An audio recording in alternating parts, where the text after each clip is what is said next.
Okay, so we'll finish section 1.1 with a discussion of two special types of functions. So I've got a definition that started here. A function f is, and then it stops, and we're going to finish it. We're going to finish it in two different cases. The first is we're going to say what it means for a function to be even. So function f is even if the following statement is true. So here's the statement. I'm going to start by just writing down two quantities, or two expressions, right? If I write down f of negative x, and then I write down just f of x, you can see that I've written down two different things. At least symbolically, these are two different things. Right here I have some number x, and I put a negative sign in front of it. So I flip the sign of x, and then I plug it into f. But over here, I just have that whatever the real number x was, I plug it into f directly without changing its sign. So those are two different quantities, at least theoretically, right? There's no reason to expect them to be the same. But if they are the same, and if they are in fact the same for every x in the domain of f, so we'll say for every x in the domain of f, then you've got yourself an even function, if that condition is satisfied. So that's the definition of an even function. Now let me write a comment in here. You can actually say something more. You can describe even functions based on their graphs. So even functions, and if I want to be careful, I'd say even functions have graphs who are symmetric about the y-axis, or which are symmetric about the y-axis. But I'm just going to shorten it, and I'm just going to say even functions are symmetric about the y-axis. Okay, so that's just a comment. That's another way to describe even functions. So actually, in the picture here, let's draw a picture of an even function. Okay, so I've got a segment of the graph drawn already, and based on this definition, and or more simply this fact here, you can finish the graph of the function just by looking at what's already been drawn here, because you know it has to be symmetric about the y-axis. So essentially you can just take whatever is here on this piece of the graph and then make a mirror copy on the other side of the y-axis. Okay, so if I'm going to do that as best I can, it's going to be something like this. It's not perfect, but that's the idea, right? You can see if it comes down like this, it's got to go up and curve in the mirror opposite way on the other side of the y-axis. Okay, so that's just an example of what an even function might look like. Now, what about odd functions? That's the other type we're going to define. So an odd function, well, we'll define it in a similar way. We'll say a function f is odd if, and then we're going to write down a statement that must be true in order for a function to be odd. So I'll start out in a similar way. I'll write down two quantities that won't necessarily be equal. So I've got f of negative x, and I've got negative f of x. So are those going to be the same? No, not necessarily, right? The negative goes on the x before it gets plugged into f, and in this case, x gets plugged into f, and the negative goes on afterwards. So there's no reason to expect those to be the same. But if they are the same for every x in the domain of f, then you've got yourself an odd function. So that's how we can finish that definition. That's what it means to be odd. And you could actually say something about the symmetries of the graph of an odd function as well. So odd functions, and again, I'm talking about the graph of an odd function, but I'll say odd functions are symmetric, not about the y-axis, but they're symmetric about the origin. Okay, so that's how you can specify a visual property of, or a geometric property of an odd function. So same situation applies here. If I want to draw the graph of an odd function on this graph, then what happens over here is completely determined already as soon as I fill in the graph to the right of the y-axis. But it's not just going to be simply the mirror image across the y-axis. In this case, I'm going to take what's there, I'm going to copy it across the y-axis, and then I'm actually also now going to copy it or flip it across the x-axis. And that's how you get the picture of the graph over here.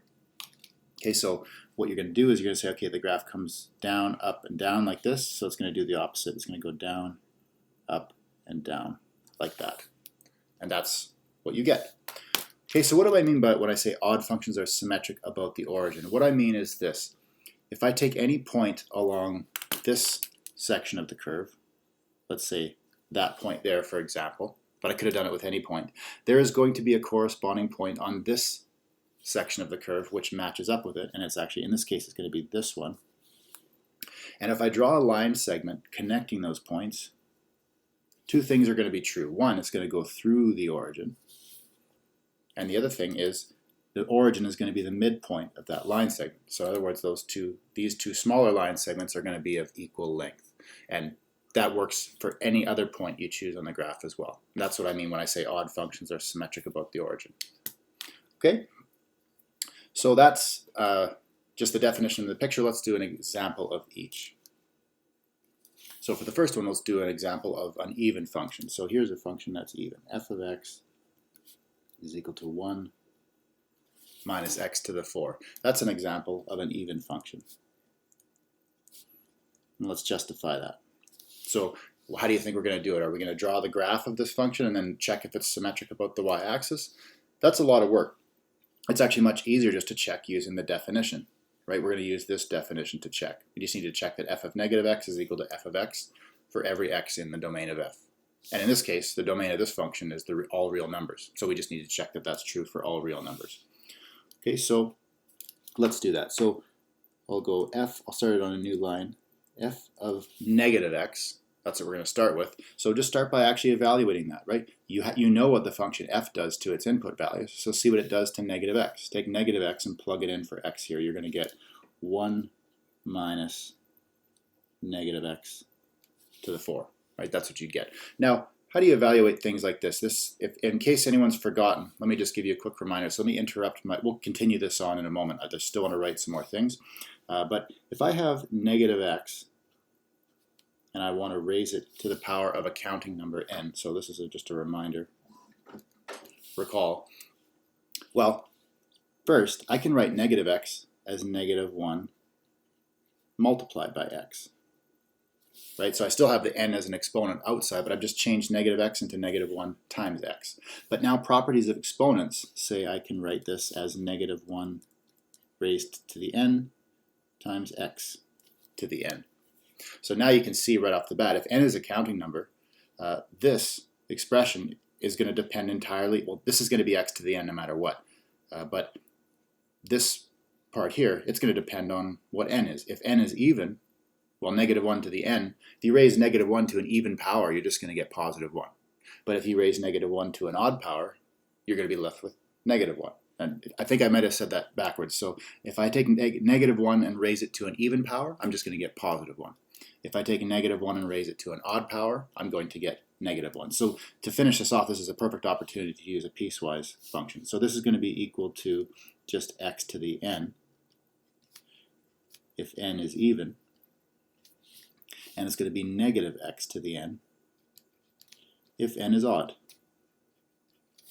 Okay, great. So we know that in this case, since 4 is even, we got negative x to the 4. We're just going to get x to the 4 since 4 is even. So here we go. We get 1 minus x to the 4. And hey, 1 minus x to the 4, that's exactly what f of x was. So we get equals f of x. So f of negative x, if you follow this chain of equalities, you get f of x. So that means f of negative x is equal to f of x. And that's certainly going to be true for any real number x.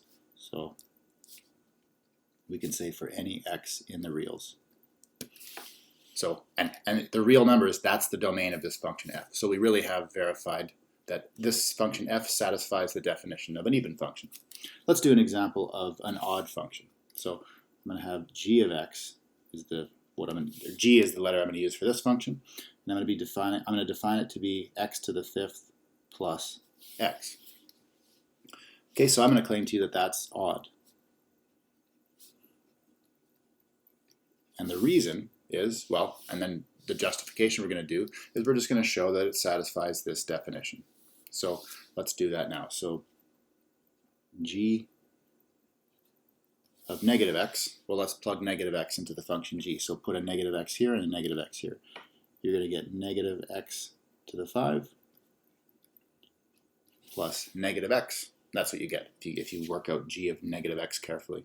But now we can apply what we've talked about down here again to this power of negative x, right? Negative x to the 5, if n is odd, remember you're just going to get negative x to the n. So this is going to become negative x to the 5.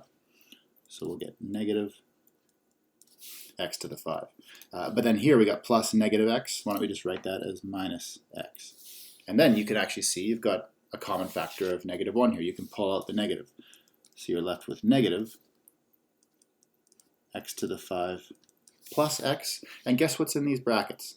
This is f of x. Or pardon, not f of x. This is g of x, right? Because g of x is x to the 5 plus x.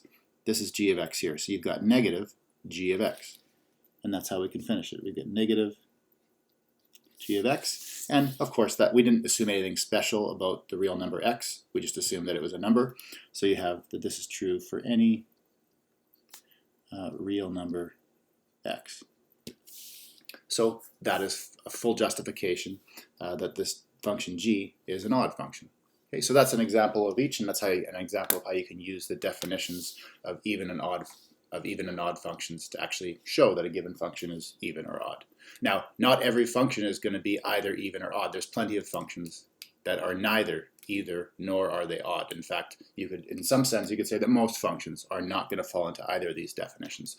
But if you do come across a function that does satisfy one of these two properties and therefore is either even or odd, it's really useful to be able to recognize that because you can say interesting things about those functions.